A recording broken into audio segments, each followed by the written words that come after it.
Bonjour à tous, bienvenue de nouveau chez Aquacé. Aujourd'hui, on va aborder une autre facette en fait, de la gestion de l'eau.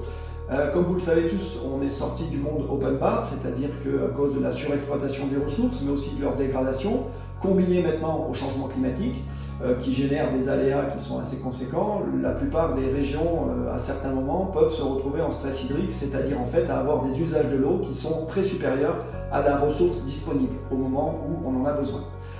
L'idée qu'ont la plupart des intervenants, c'est de dire on va essayer de compenser en fait, cet écart en rajoutant de la technologie et de l'énergie, donc avec des usines de dessalement, avec des bassines, avec des retenues, avec des forages encore plus profonds, etc. etc. Voilà.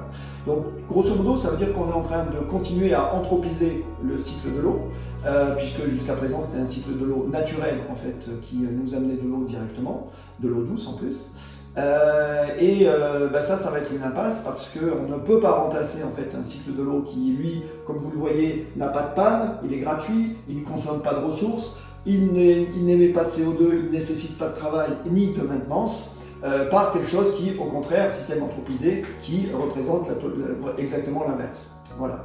Donc du coup, ce n'est pas que techniquement c'est impossible, c'est que juste économiquement ça passera pas. Et par ailleurs, on ne va pas résoudre des problèmes systémiques puisque sont les enjeux de l'eau par des solutions techniques qui sont ponctuelles. Autrement dit, on ne va pas réhydrater des régions simplement parce qu'on a mis ici ou là une bassine, une usine de dessalement, etc. Bien sûr qu'on peut résoudre des problèmes ponctuels, mais absolument pas agir à l'échelle systémique.